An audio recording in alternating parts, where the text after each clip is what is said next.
In the forgotten hills of eastern Kentucky, where morning mist still clings to valleys that time seems to have abandoned, there exists a documented case that has puzzled historians for nearly 2 centuries.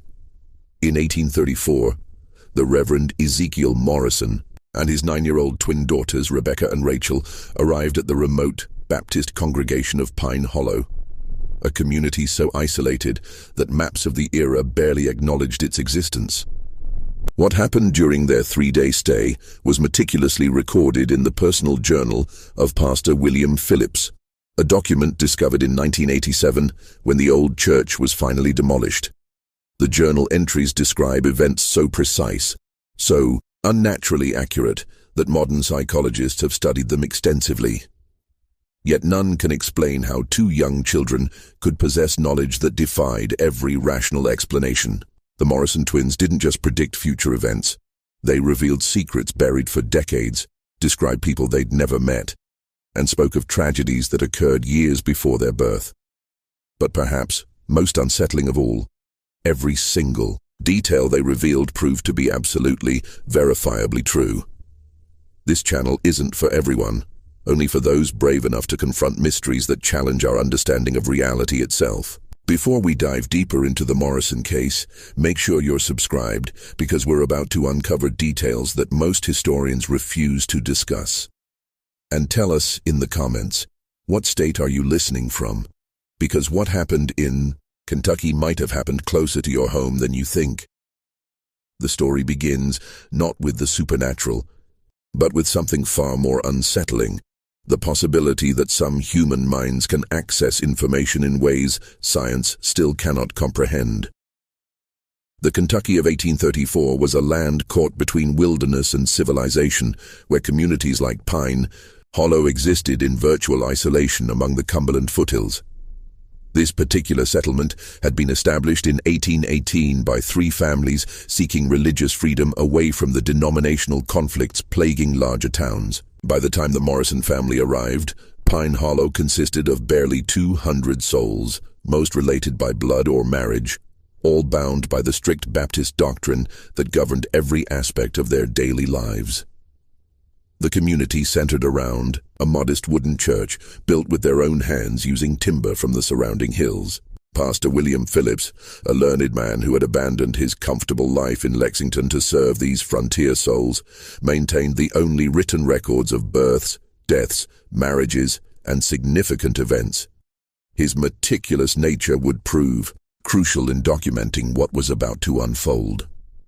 Ezekiel Morrison was a familiar figure along the circuit of remote churches scattered throughout the Appalachian region.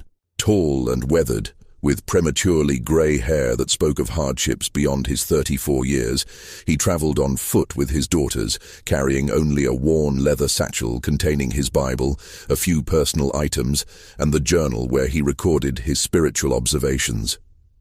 He had been widowed for 9 years, ever since his wife Sarah died giving birth to the twins during a terrible winter storm that had isolated their cabin for weeks. The girls, Rebecca and Rachel, were striking in their identical appearance yet completely different in temperament. Rebecca, born first by mere minutes, possessed an outgoing nature that drew people to her immediately. Her smile was infectious, her laughter genuine, and she spoke with the confidence of someone far older. Rachel, quieter and more observant, seemed to exist in her sister's shadow, yet those who looked closely noticed that she often began sentences that Rebecca would finish, or answered questions directed at her sister before Rebecca had a chance to respond. What made the Morrison family particularly noteworthy among the circuit preachers was Ezekiel's reputation for bringing spiritual renewal to struggling congregations. Stories followed them from church to church, tales of backsliders returning to faith, of communities resolving long-standing conflicts, of spiritual awakenings that lasted for years after their departure. Some attributed this to Ezekiel's passionate preaching, but those who observed more carefully noticed that the real changes often began after private conversations with the twins. The journey to Pine Hollow had been particularly difficult. Late autumn rains had turned the mountain paths into treacherous mud, and Ezekiel had been forced to carry Rachel for the final 5 miles when she developed a fever. They arrived at sunset on November 15th, 1834, just as Pastor Phillips was concluding evening prayers with the handful of congregants who attended weeknight services. Phillips later wrote that his first impression of the family was one of profound weariness, not just physical but spiritual. Ezekiel's clothes were travel-stained and patched, his boots worn thin from countless miles of mountain paths. The girls clung close to their father, Rachel still pale from her fever, Rebecca's usual brightness dimmed by exhaustion. Yet something in their eyes, an alertness, an awareness that seemed inappropriate for children their age, made Phillips feel inexplicably uneasy. The congregation of Pine Hollow had extended hospitality to many traveling preachers over the years. But there was something different about the Morrisons from the very beginning.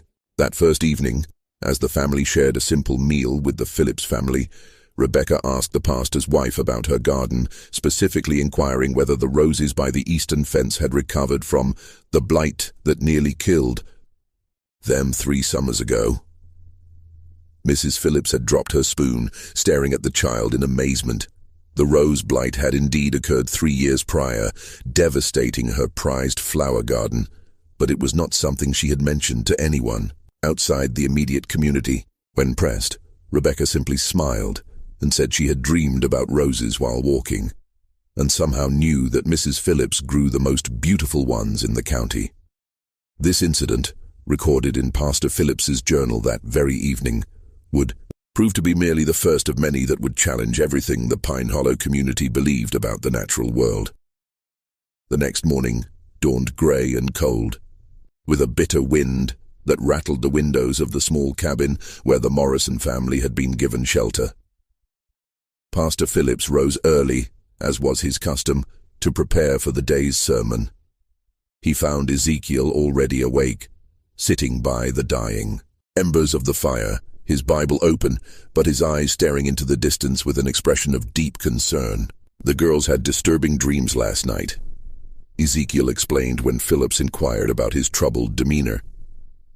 "They often dream of the places we're going to visit, but these dreams were different, darker." Before Phillips could respond, Rebecca appeared in the doorway, her hair disheveled from sleep, but her eyes alert and focused. "Pastor Phillips," she said in her clear, childish voice, "in your church, beneath the 3rd floorboard from the altar, there's something hidden that shouldn't be there. Rachel dreamed about it, and I dreamed about why it's hidden." The pastor felt a chill that had nothing to do with the morning air. He had indeed hidden something beneath those exact floorboards, a bottle of whiskey that represented his ongoing struggle with temptation. Not a soul knew about it. He had placed it there during a moment of weakness 3 months prior, telling himself it was better to keep it close where he could resist it daily, rather than to remove the temptation entirely. It was a secret that shamed him deeply, one he had confessed only to God in his private prayers. "What exactly did you dream, child?" Phillips asked, his voice barely steady. Rachel emerged from the shadows behind her sister, moving with that peculiar, silent grace that seemed to characterize her every action. "The bottle is brown," she said softly, "and it's wrapped in a piece of cloth that used to be a baby's blanket, a blue blanket." Phillips sank into his chair as if his legs could no longer support him. The cloth was indeed a remnant of a baby blanket. The blanket that would have belonged to the son he and his wife had lost in infancy 5 years earlier. He had wrapped the bottle in it as a reminder of his failures, both as a father who couldn't save his child and as a pastor who couldn't conquer his own weaknesses. Ezekiel watched his host's reaction with an expression that mixed sympathy with a weary familiarity. "It started when they were very young," he explained quietly.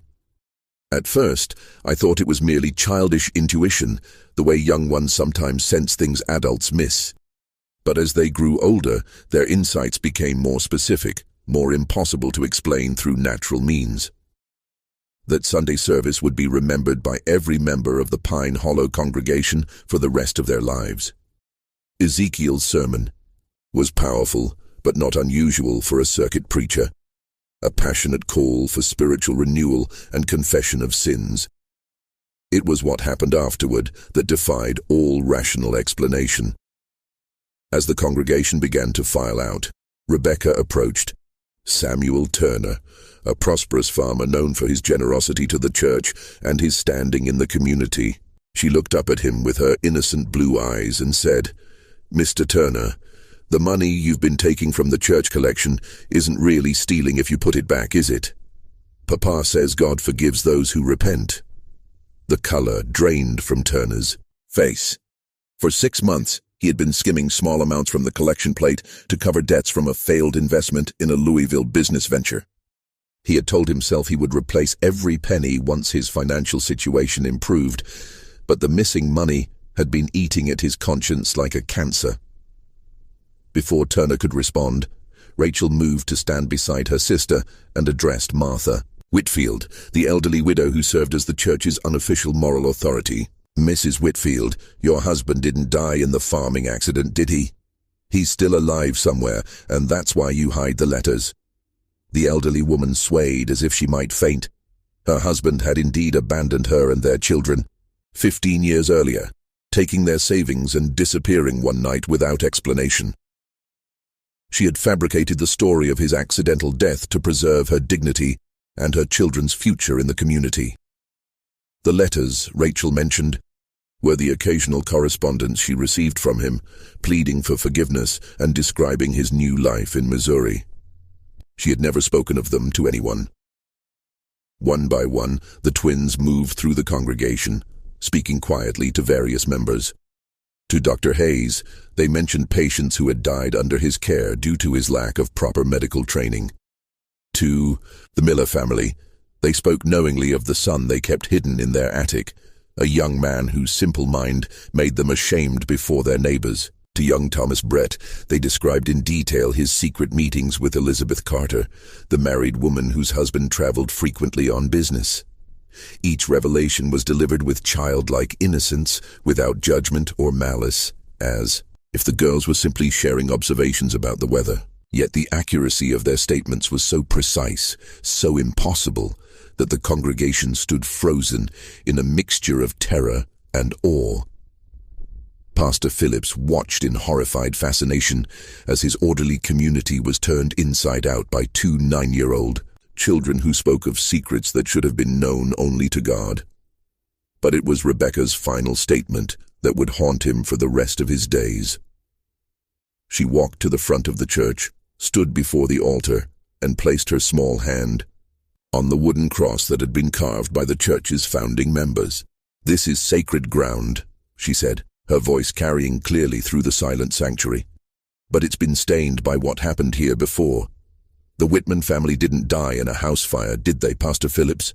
They died right here in this very room, and some of you know exactly why." The silence that followed was deafening. Even the wind outside seemed to have stilled, as if nature itself was waiting for someone to respond to this impossible accusation.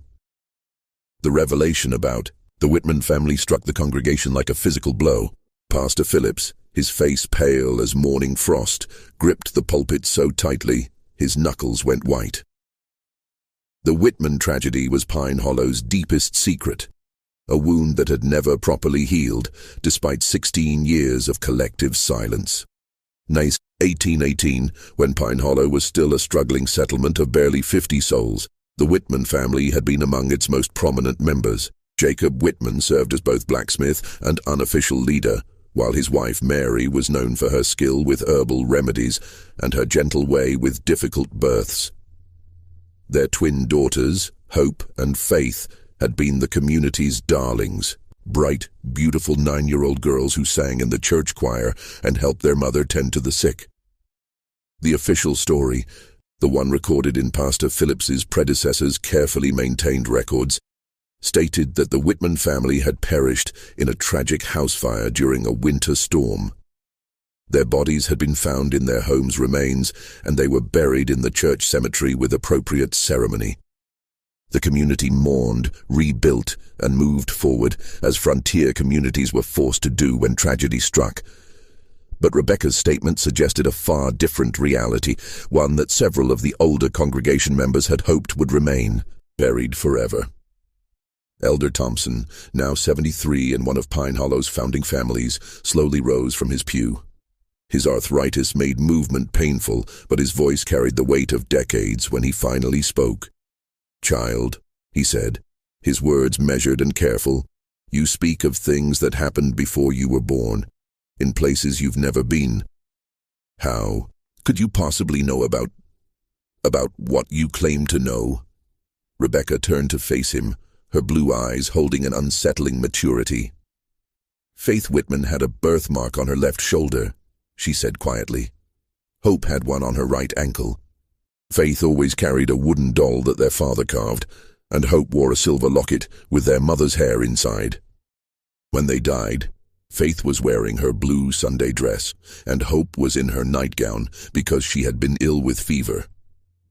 These details, impossible for a stranger to know, sent a murmur of recognition through the older members of the congregation. Elder Thompson's wife clutched his arm, her eyes wide with recognition and fear. "The night they died," Rachel continued, her voice soft but clear, "it wasn't a house fire that killed them. They came to the church seeking sanctuary because someone was hunting them. They hid behind the altar, but they were found anyway." The church had grown so quiet that the sound of breathing seemed unnaturally loud.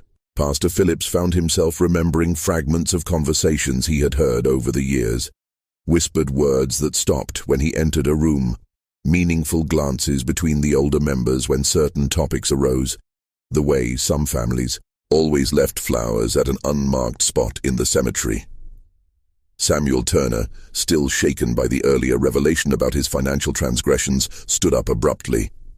"This is madness," he declared, though his voice lacked conviction. "These children are speaking nonsense, making up stories to frighten us. There's no way they could know such things." But even as he spoke, other details began emerging from the congregation. Mrs. Carter, Elizabeth's mother-in-law, whispered something about bloodstains that had appeared on the church floor years later. Stains that couldn't be cleaned no matter how hard they scrubbed. Old Benjamin Foster mentioned the strange sounds that sometimes echoed from the church late at night, sounds like children crying that had been dismissed as wind through the loose boards. Dr. Hayes, despite his earlier embarrassment about his medical qualifications, found himself speaking up with clinical precision. "I've always wondered about the church's foundation," he said slowly. "When I helped repair the eastern wall 3 years ago, we found what looked like, what could have been bone fragments mixed with the original mortar." The implications of his statement hung heavy in the air. If the Whitman family had indeed died in the church, if their bodies had been secretly interred within its very foundations, then every service, every prayer, every moment of worship had taken place over their unmarked graves. Ezekiel Morrison had been standing silently throughout these revelations, his weathered face showing deep concern but no surprise. He had witnessed similar scenes in other communities, watched as his daughter's impossible knowledge unraveled, carefully maintained lies and brought long-buried truths into the light. "Mr. Morrison," Pastor Phillips said, his voice strained, "how do your daughters know these things? What manner of gift allows them such insight?" Ezekiel was quiet for a long moment, studying the faces of the congregation before responding. "I've asked myself that question every day for years," he finally said. Their mother, Sarah, claimed to have the second sight, the ability to sense things beyond normal perception. But what the girls experience goes far beyond anything Sarah ever demonstrated. They dream of places they've never seen, speak of people they've never met, know details about events that occurred before their birth. He paused, looking at his daughters with a mixture of love and profound sadness. "At first, I believed it was a blessing, a divine gift that would help me minister to troubled souls. But over the years, I've begun to wonder if it's something else entirely. The knowledge they possess, it comes with a cost. They carry the weight of everyone's secrets, everyone's pain. They know things children should never have to know." As if summoned by their father's words, the twins moved to stand together at the front of the church.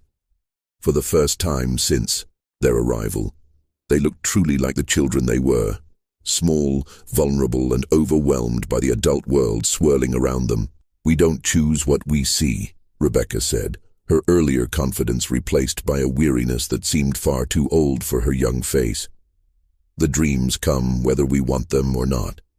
We see what was, what is, and sometimes what will be." Rachel nodded, her hand finding her sister's. "The Whitman sisters visit our dreams sometimes. They want people to know what really happened to them. They want someone to remember them properly." The church fell silent again, but this time it was the silence of people grappling with concepts that challenged their fundamental understanding of reality. Some faces showed skepticism, others fear, and still others adorning hope that perhaps death was not the final ending they had always believed it to be. Pastor Phillips found himself at a crossroads that would define the rest of his ministry. He could dismiss the twins' claims as childish fantasy or deliberate deception, preserving the community's carefully maintained stability. Or he could pursue the truth, no matter where it led, and risk destroying the foundations upon which Pine Hollow had been built. The decision would prove to have consequences that none of them could have anticipated. That evening, as shadows lengthened across Pine Hollow's narrow streets, Pastor Phillips found himself unable to concentrate on his usual evening prayers. The twins' revelations had shaken him to his core, not just because of their accuracy, but because they had forced him to confront questions he had been avoiding for years. He had arrived at Pine Hollow 5 years earlier, eager to serve God in the wilderness and to escape the theological controversies that plagued the more established churches in Kentucky's larger towns. His predecessor, Pastor Mordecai Hayes, had left behind meticulous records of births, deaths, and significant events, but Phillips had always noticed gaps in the documentation from the settlement's earliest years. The winter of 1818 in particular seemed oddly sparse in recorded details. There were entries about harsh weather, supply shortages, and the deaths of several elderly residents, but the Whitman family's tragedy was mentioned only briefly. Jacob Whitman, his wife Mary, and their twin daughters Hope and Faith perished in a house fire on the night of December 21st. Their earthly remains were committed to the ground with appropriate Christian ceremony. What had always struck Phillips as strange was the lack of detail about such a significant event. Pastor Hayes had been thorough in his documentation of even minor incidents, yet the death of an entire family, particularly one as prominent as the Whitmans, had been recorded with unusual brevity. Determined to understand what the Morrison twins might have uncovered, Phillips began searching through the church's stored records with new eyes. Hidden beneath years of accumulated documents, he discovered a small leather journal he had never seen before. The pages were water-stained and fragile, but the handwriting was clearly Pastor Hayes's own. What Phillips read by candlelight that night would change his understanding of Pine Hollow's history forever. The journal revealed that Pastor Hayes had been deeply troubled by the circumstances surrounding the Whitman family's death. According to his private notes, Jacob Whitman had discovered something disturbing about certain members of the community, something significant enough that he had demanded a public confession and reparation. The nature of the discovery wasn't clearly stated, but Hayes's entries suggested it involved financial impropriety and possibly worse. On the night of December 20th, 1818, Jacob Whitman had apparently confronted several community leaders in a heated meeting that lasted until well after midnight. Hayes wrote of raised voices, accusations of theft and corruption, and threats of exposure that would destroy the reputations of some of Pine Hollow's most respected families. The final entry, dated December 22nd, was particularly chilling. "The Lord forgive us all for what was done. Jacob and his family came to the church seeking sanctuary, but they were followed.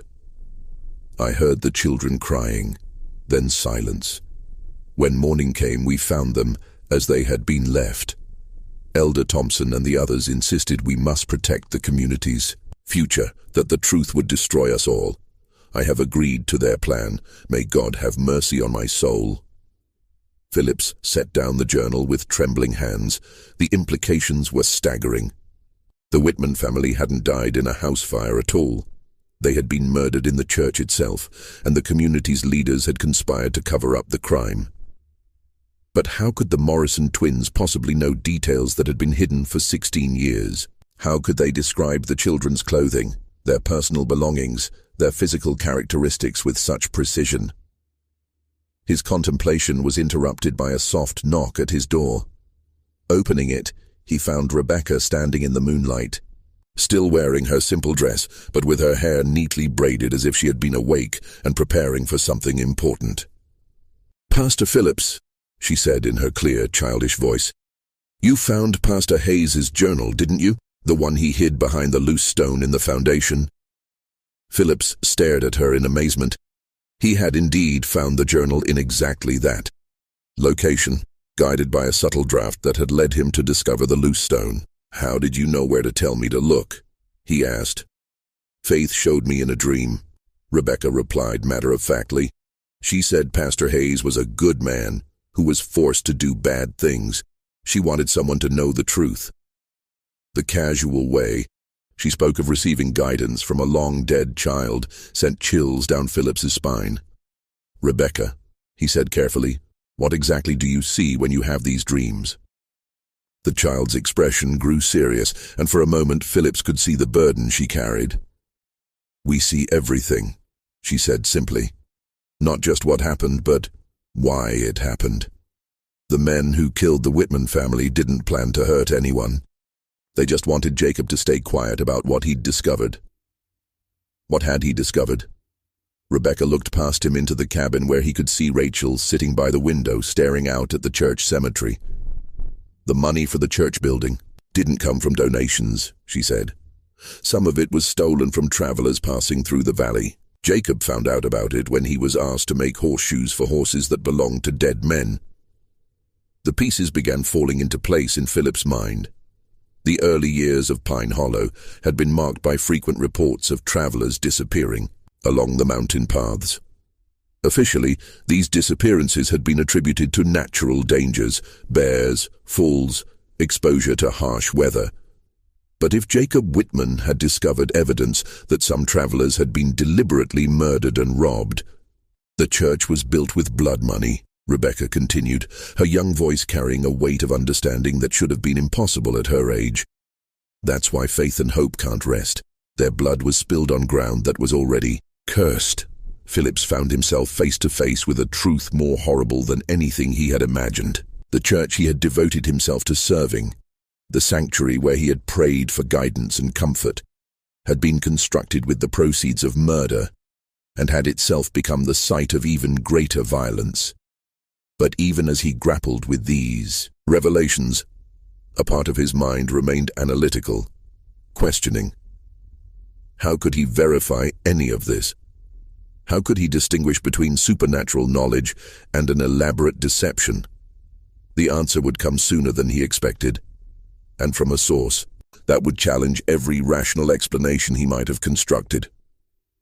The next morning brought an unexpected visitor to Pine Hollow.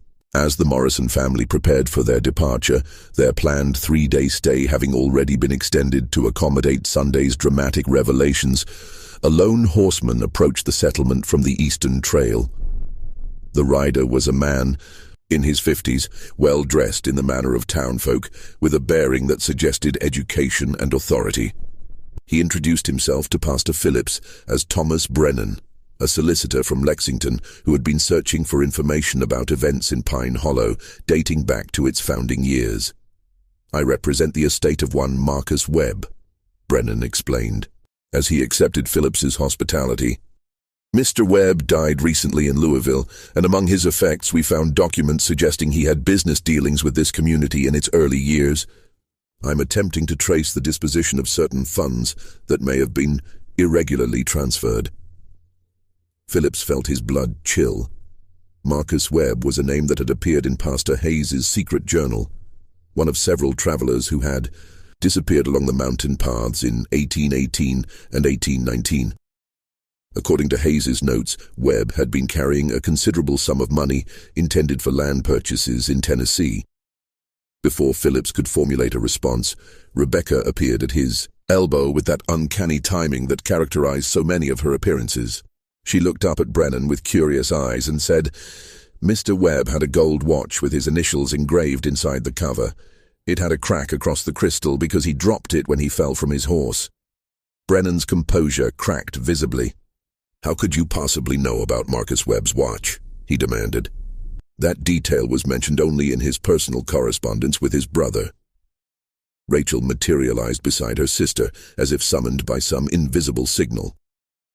"The watch is buried behind the church," she said quietly, "along with his money. Bag and his horse's bridle. Elder Thompson put them there after what happened on the trail."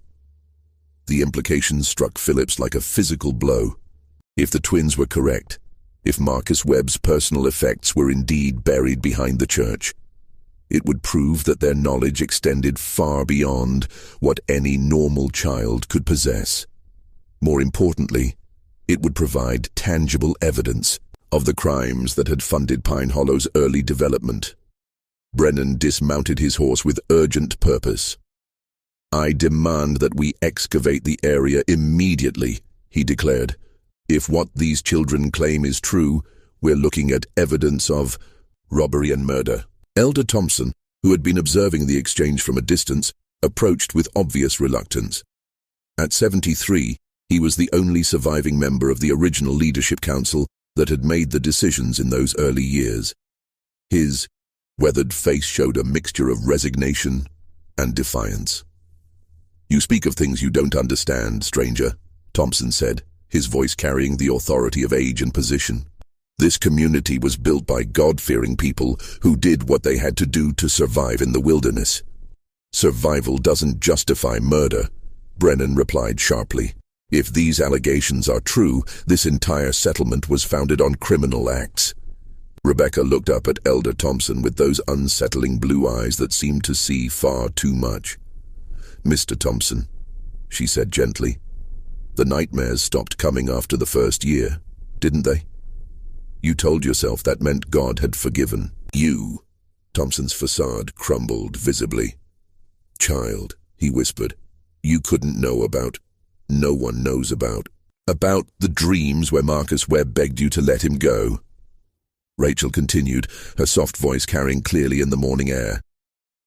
"About how you see his face every night before you fall asleep?" The old man sank onto a nearby tree stump, as if his legs could no longer support him. "It wasn't supposed to happen," he said, his voice breaking. "We only meant to take the money. We were starving, our children were sick, and winter was coming. But Webb fought back, and then—" His confession hung in the air like smoke from a funeral pyre. Pastor Phillips realized he was witnessing the unraveling of everything he had believed about his community, his church, and his faith. Ezekiel Morrison, who had been standing silently through these revelations, finally spoke. "The truth has a way of surfacing," he said quietly. "My daughters don't choose what they reveal. They're simply conduits for information that demands to be heard." Brennan wasted no time in organizing an excavation party. Within hours, several men from the community were digging behind the church, guided by the twins' precise directions. Pastor Phillips watched with growing dread, knowing that each shovelful of earth brought them closer to evidence that would destroy Pine Hollow's carefully constructed mythology. They didn't have to dig deep. 3 feet below the surface, their shovels struck something metallic. Carefully brushing away the soil, they uncovered a tarnished gold pocket watch, its crystal indeed cracked as Rebecca had described. The initials MW were clearly visible inside the cover. Beside the watch lay a leather money bag, its contents long since deteriorated but its presence undeniable. The horse's bridle, though rotted by years of burial, was still recognizable for what it had been. Brennan examined each item with the methodical precision of a man accustomed to building legal cases. "This watch matches the description in Marcus Webb's correspondence exactly," he announced. "The crack across the crystal, the engraving, even the unusual chain link, everything is precisely as his brother described it." But it was Elder Thompson's reaction that provided the most damning confirmation. The old man stared at the recovered items with the expression of someone seeing ghosts, his lips moving in what might have been prayer or confession. "There were others," he said finally, his voice barely audible. "Webb wasn't the first, and he wasn't the last. The trail through these mountains was perfect for what we needed to do. Travelers came through regularly, usually alone, often carrying money for land deals or business ventures. The scope of the crimes was becoming clear. Pine Hollow hadn't been built through hard work and divine providence. It had been financed through a systematic campaign of robbery and murder that had lasted for years. But even as the evidence mounted, Phillips found himself grappling with questions that transcended the immediate crimes. How could the Morrison twins know details that no living person should possess? How could they describe victims they had never met? Crimes that had occurred before their birth, locations of evidence that had been hidden for decades. The answers would prove more disturbing than any rational explanation he might have constructed, and they would force him to confront the possibility that death was not the ending he had always believed it to be. As the sun set over Pine Hollow that evening, casting long shadows across the excavation site and the church cemetery beyond, Phillips realized that his community stood at a crossroads. The truth was finally emerging after 16 years of careful concealment, but with it came questions that challenged everything they had been taught to believe about justice, redemption, and the nature of reality itself. The Morrison twins stood together in the growing darkness, their small figures silhouetted against the church that had been built with blood money and consecrated with innocent blood. They seemed to be listening to something only they could hear, their faces turned toward the cemetery where so many secrets lay buried beneath unmarked graves. Tomorrow would bring reckoning, but tonight belonged to the dead who had finally found. Their voices through two 9-year-old children who possessed knowledge that defied every rational explanation. Dawn broke gray and cold over Pine Hollow, bringing with it a delegation of officials from the county seat. Word of the previous days. Discoveries had traveled fast, and Solicitor Brennan had wasted no time in contacting the authorities. By mid-morning, the small settlement found itself host to a county sheriff, a territorial judge, and 2 federal marshals who had been investigating the disappearances of travelers along the mountain trails for years. Judge Harrison, a stern man, with silver hair and piercing gray eyes, had established his temporary court in the church itself. A choice that struck Pastor Phillips as grimly appropriate, given the building's blood-soaked history. The entire community had been summoned to attend what would amount to both hearing and reckoning. Elder Thompson, his health visibly deteriorating under the weight of his confessions, sat in the front pew flanked by 2 other elderly men who had been part of the original leadership council. Their faces bore the hollow look of men who had carried terrible secrets for too long. But it was the Morrison twins who commanded the most attention. Judge Harrison had initially been skeptical of claims that 2 children possessed supernatural knowledge, but the previous day's discoveries had forced him to reconsider. He had spent the morning interviewing them separately, trying to determine how they could possibly know details about crimes that predated their births. "Rebecca Morrison," Judge Harrison said, his voice echoing in the wooden church. "Please tell this court exactly how you know the location of Marcus Webb's personal effects." Rebecca stood in the witness area, looking impossibly small beneath the weight of adult attention. "Faith Whitman told me in a dream," she said simply. "She said the men who killed her family were the same ones who killed the travelers. She wanted everyone to know the truth." "And you, Rachel Morrison," the judge continued, "how do you know details about events that occurred years before your birth?" Rachel's voice was barely audible as she responded. "The dreams come to both of us. We see what happened as if we were there. We see the fear in people's eyes. We hear their last words. We feel their pain." Judge Harrison leaned forward in his chair. "Are you claiming to communicate with the spirits of the dead?" Ezekiel Morrison rose from his seat. "Your Honor, if I may, my daughters have never claimed to understand their abilities. They simply report what they experience. I've witnessed them provide accurate information about dozens of communities we've visited, information they couldn't possibly have obtained through normal means.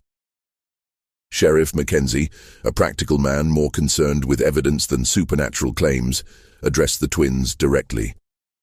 "Can you tell us how many people were killed along these mountain trails?" Rebecca and Rachel exchanged one of their meaningful glances before Rebecca answered. 11 men over 3 years. Most were traveling alone with money for land purchases or business ventures. One was a preacher like Papa, but he carried gold coins sewn into his saddle. The specificity of their answer sent murmurs through the assembled crowd. Rachel continued where her sister left off, their tag-team delivery, as unsettling as always. The preacher's name was Samuel Collins. He was going to establish a new church in Tennessee. His horse was a bay mare with a white star on her forehead. Sheriff Mackenzie consulted a worn notebook he had pulled from his coat. His face grew pale as he found the entry he was looking for. Samuel Collins disappeared along this route in September of 1819, he confirmed. The description of his horse matches our records exactly. But it was what happened next that would shake everyone present to their very core. Elder Thompson, his hands trembling with age and guilt, struggled to his feet. "Your Honor," he said, his voice cracking, "I can bear this burden no longer. What these children say is true, every word of it. But there's something else, something worse than the murders we committed." The church fell silent, except for the sound of wind through the loose boards and the distant cry of a hawk circling overhead. "The Whitman family," Thompson continued, tears streaming down his weathered cheeks. "They didn't just stumble upon evidence of our crimes. Jacob Whitman was my brother-in-law. I confided in him about what we were doing, thinking family loyalty would keep him quiet. But Jacob had a conscience stronger than his loyalty." Pastor Phillips felt the world tilting around him as Thompson's confession unfolded. "Jacob threatened to expose us all unless we made restitution to the families of the dead. He said he would ride to Lexington himself and report our crimes to the territorial authorities. We couldn't let that happen. Too many families depended on what we had built here." Thompson's voice dropped to a whisper. "On the night of December 21st, 1818, we followed the Whitman family to the church. Jacob had brought Mary and the twins here, thinking sacred ground would protect them. But we were desperate men with everything to lose." Rebecca had grown very still during Thompson's confession, her young face pale but determined. "Tell them about the babies," she said quietly. Thompson's composure cracked completely. "Dear God," he sobbed. "How could you know about the babies?" "Judge." Harrison leaned forward intently. "What babies? Explain yourself, man." "Mary Whitman was with child when we killed her," Thompson said, the words seeming to tear from his throat. 8 months along with twins. The doctor said they might have lived if we had gotten help instead of—" He couldn't finish the sentence. Rachel stepped forward, her soft voice carrying clearly through the stunned silence. "That's why we can see everything so clearly. Faith and Hope Whitman weren't the only children who died that night. They're unborn. Sisters died with them. 4 souls crying out for justice." The theological implications of Rachel's statement sent shockwaves through the assembled crowd. If the twins were somehow channeling the spirits of the dead Whitman children, including the unborn, it suggested an understanding of the afterlife that challenged fundamental Christian doctrine. Dr. Hayes, the community's unofficial physician, found his voice. "I assisted with the burial," he said slowly. We found evidence of the pregnancy, but we told ourselves the babies had been too young to have souls, that they wouldn't need proper burial rites. Every soul matters to God, Ezekiel," Morrison said firmly. "Every life, no matter how brief, has eternal significance." But Judge Harrison was more concerned with earthly justice than theological debate. "Mr. Thompson, are you confessing to the murder of Jacob Whitman, his wife Mary, their twin daughters, and 2 unborn children?" "I am," Thompson replied, his voice hollow with despair. "And to the murders of 11 travelers who trusted us with their lives. We are all guilty, myself, Samuel Bradford, and Marcus Perry.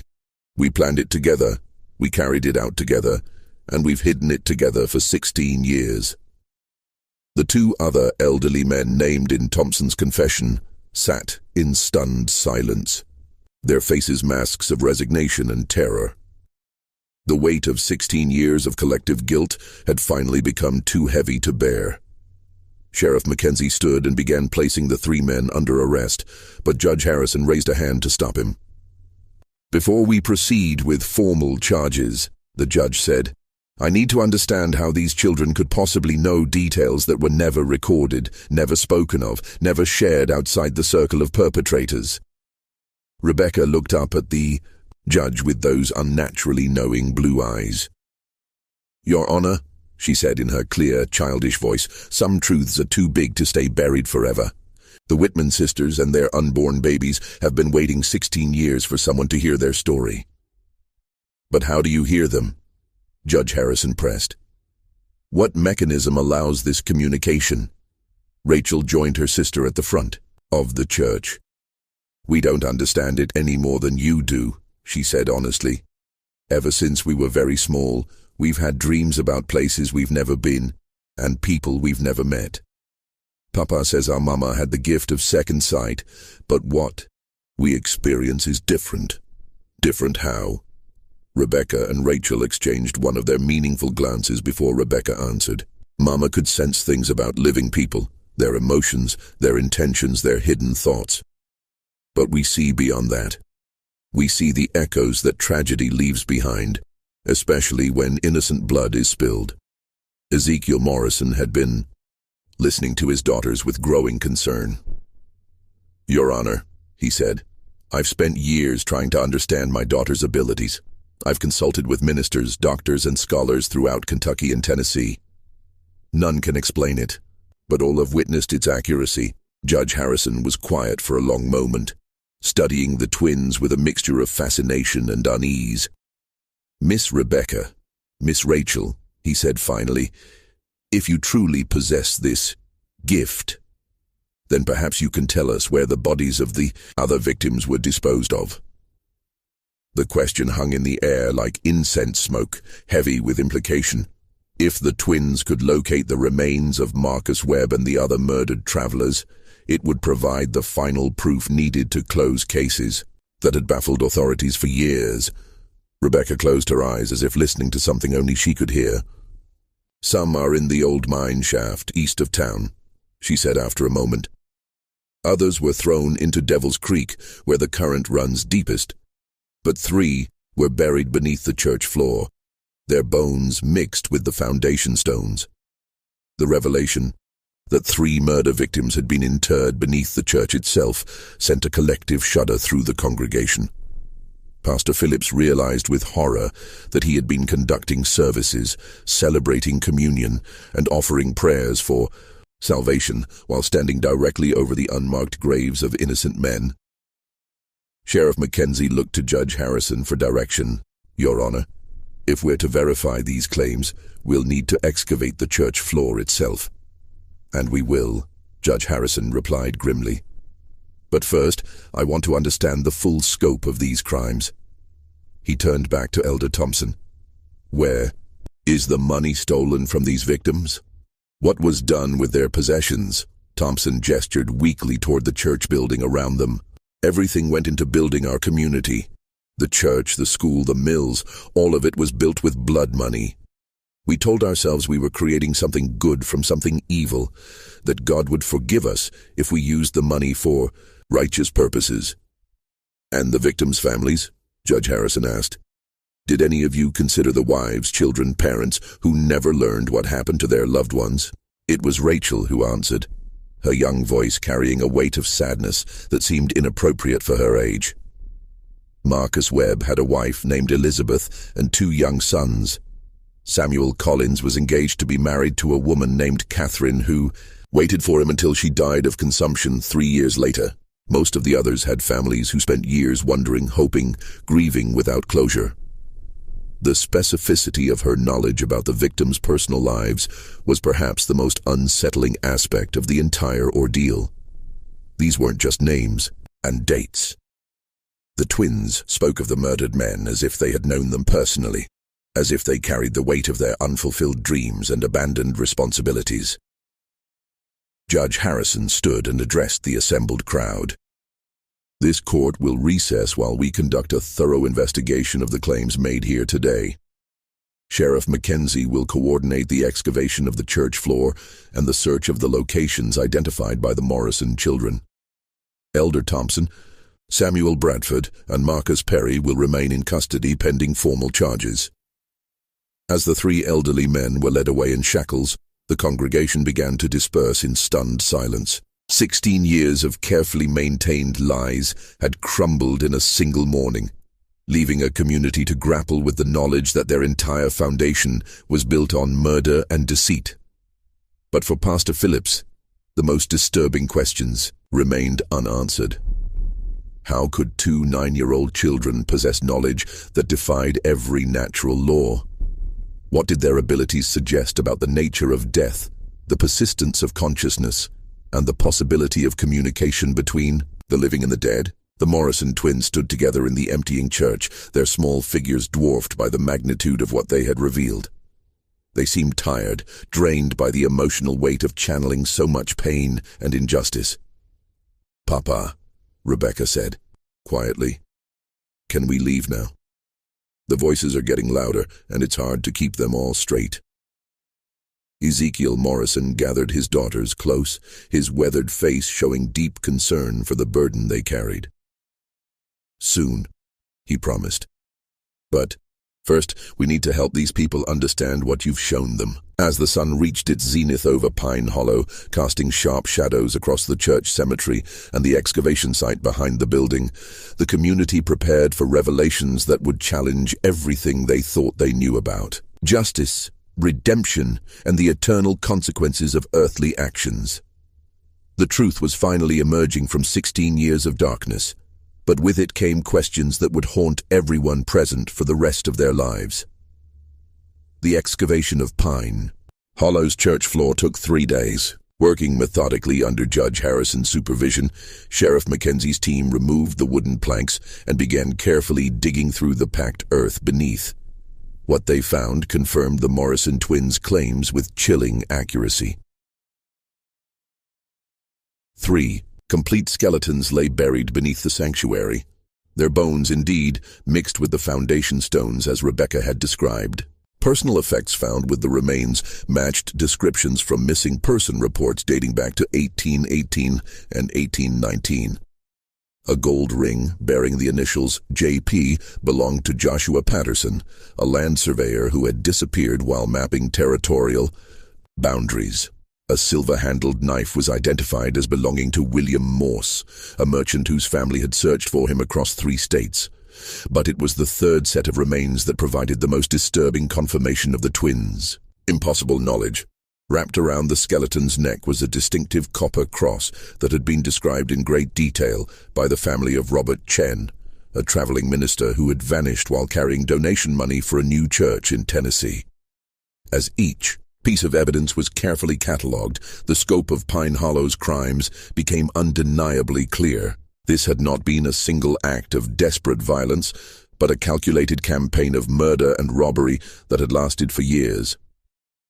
Judge Harrison, his silver hair seeming to have gained more gray during the investigation, addressed the reassembled community on the 4th day. "The evidence before this court is overwhelming," he announced. 11 men were murdered along these mountain trails between 1818 and 1820.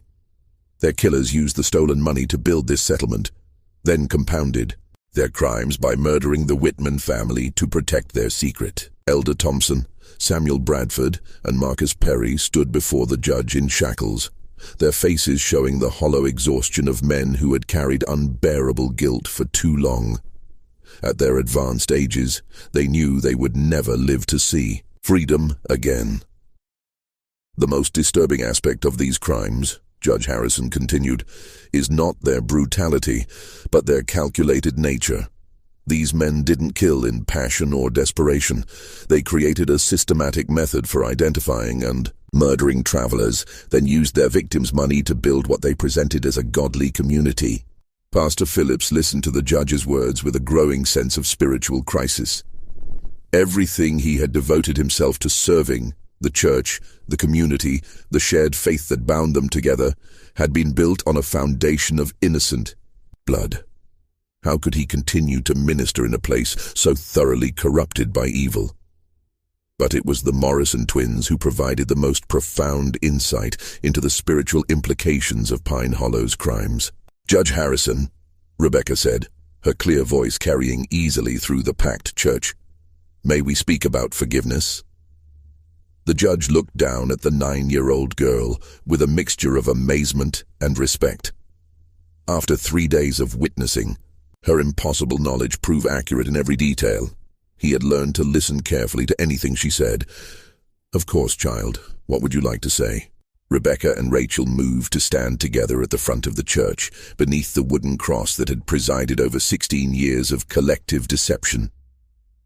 "The Whitman sisters want everyone to know that they forgive the men who killed them," Rebecca said. "They understand that fear makes people do terrible things." Rachel continued the thought as she so often did. "But forgiveness doesn't erase consequences. The men who committed these crimes must face earthly justice, and the community must find a way to make things right with the families of the victims." "Judge," Harrison nodded solemnly. "The court agrees with that assessment. Elder Thompson, Samuel Bradford, and Marcus Perry will face trial for multiple counts of murder and robbery. But what of the community itself? What of the church and buildings constructed with stolen money?" It was Ezekiel Morrison who answered, his weathered face reflecting deep thought. "Your Honor, in Scripture we find that the sins of the fathers need not be visited upon the children if the children choose righteousness over convenience. This community can be redeemed, but only through confession, restitution, and genuine repentance." Pastor Phillips found his voice for the first time since the investigation began. "The church building itself must be consecrated anew," he said, firmly. "We'll remove and properly bury the remains found beneath the floor. We'll identify and compensate the victims' families to the extent possible, and we'll establish a memorial to ensure these crimes are never forgotten." Solicitor Brennan, who had been documenting everything for his legal records, looked up from his notes. "The Marcus Webb estate alone is entitled to significant restitution. His brother has authorized me to pursue full recovery of the stolen funds, plus damages for 16 years of family anguish." Elder Thompson, despite his shackles and failing health, managed to speak.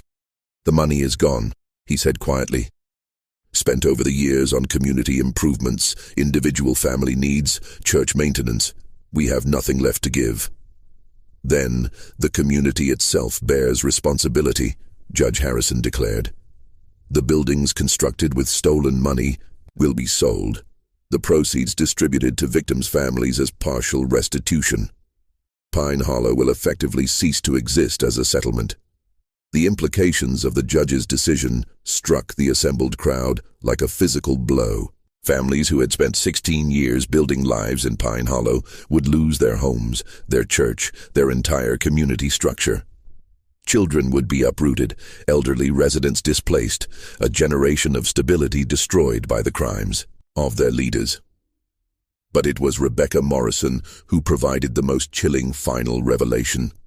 "Judge Harrison," she said, her young voice carrying an authority that seemed impossible at her age, "there's something else you need to know about Pine Hollow. The crimes didn't stop in 1820. The church fell silent except for the sound of wind through the loose boards and the distant thunder of an approaching storm." "What do you mean, child?" Judge Harrison asked, though his tone suggested he wasn't sure he wanted to know the answer. Rachel stepped forward to stand beside her sister. "The mine shaft where some of the bodies were thrown, it's not just a place where old crimes were hidden. People are still disappearing along these mountain trails." Sheriff Mackenzie straightened in his chair. "Are you saying these murders have continued?" "Not the same people," Rebecca clarified. "Most of the original killers are too old now, but others learned from their example. The techniques, the locations, the methods of disposing of evidence, knowledge like that doesn't die with its creators. The implications of her statement sent shockwaves through the assembled crowd. If the twins were correct, Pine Hollow's crimes had spawned a tradition of violence that had persisted for decades, claiming additional victims whose disappearances had been attributed to natural dangers. Judge Harrison rose from his chair, his face grim with determination. "Sheriff Mackenzie, we'll need to expand our investigation immediately. If there are more recent crimes connected to this location, we must uncover them all." As the legal proceedings continued around them, the Morrison twins stood quietly together. Their impossible burden finally lifted after 3 days of revelation and testimony. They had served as voices for the dead, conduits for justice denied, instruments of truth that could no longer be suppressed.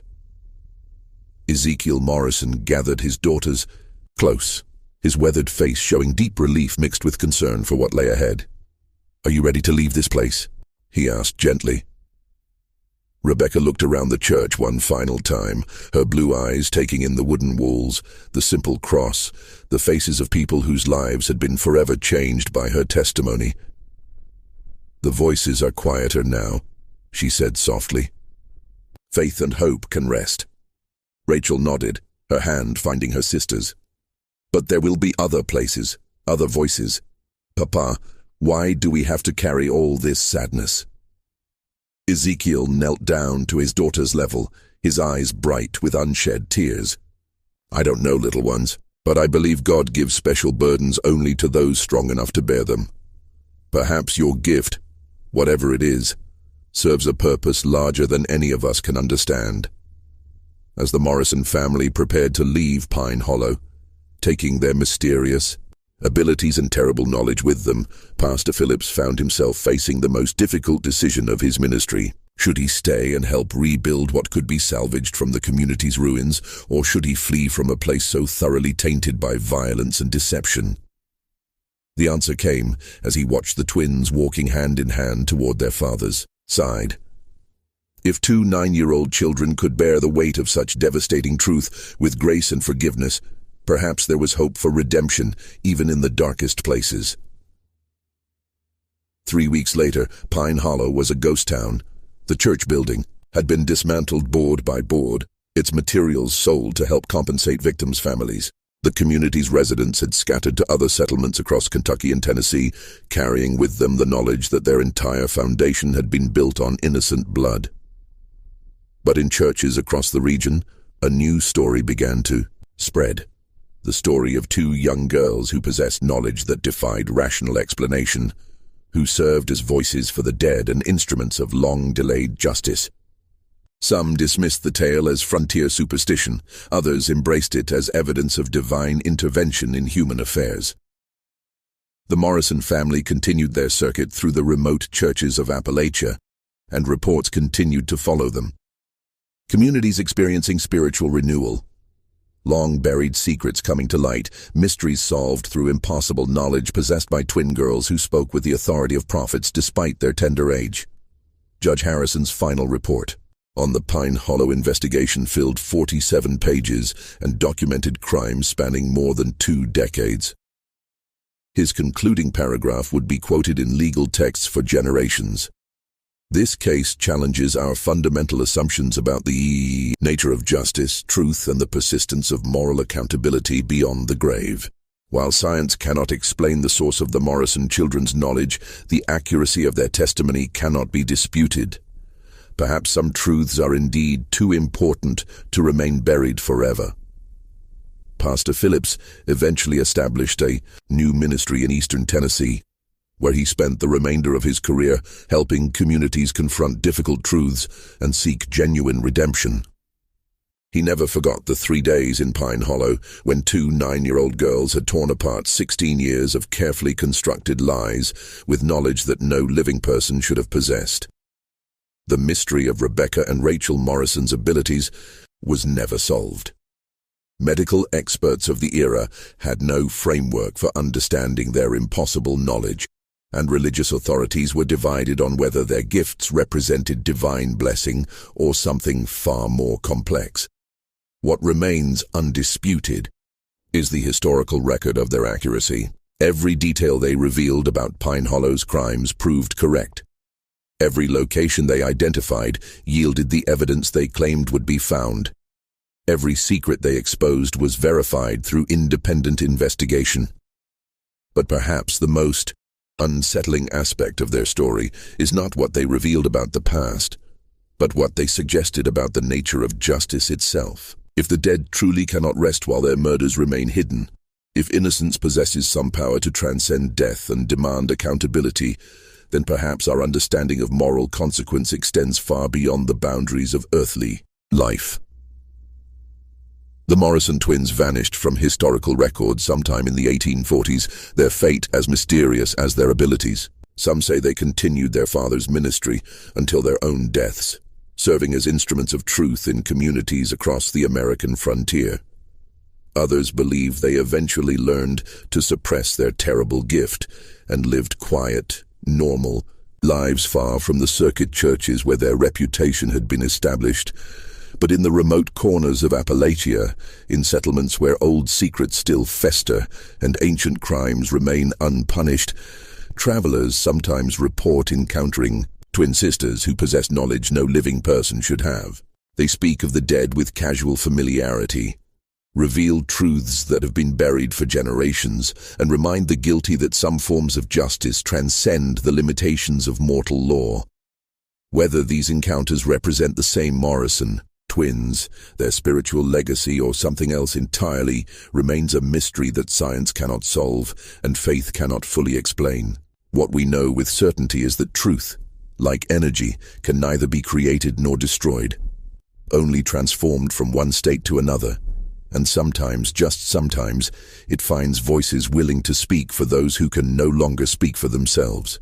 The files on the Pine Hollow investigation remain in the Kentucky State Archives, available to researchers who wish to verify the extraordinary claims made in this account. Judge Harrison's meticulous documentation, Sheriff Mackenzie's evidence reports, and Pastor Phillips's personal journals all corroborate the essential facts of this case. But the deeper mystery, the question of how two 9-year-old children could possess impossible knowledge and serve as voices for the dead, remains as unsolved today as it was in 1834. Some truths, it seems, are destined to remain beyond the reach of human understanding, dwelling in that shadowland between faith and reason, where the most profound mysteries of existence continue to elude our grasp. Do you believe the Morrison twins truly communicated with the spirits of murder victims? Do you think their knowledge could be explained through natural means we simply don't understand? The evidence supports their accuracy, but the source of their abilities remains one of history's most compelling unsolved mysteries. What's your theory about the Morrison twins? Share your thoughts in the comments below. Are you brave enough to consider the possibility that death is not the end of consciousness? Or do you believe there's a rational explanation for their impossible knowledge? Don't forget to subscribe for more mysteries that challenge everything we think we know about reality, and hit that notification bell so you never miss stories like this one. Until next time, remember that some secrets refuse to stay buried forever, and sometimes the most innocent voices carry the most devastating truths.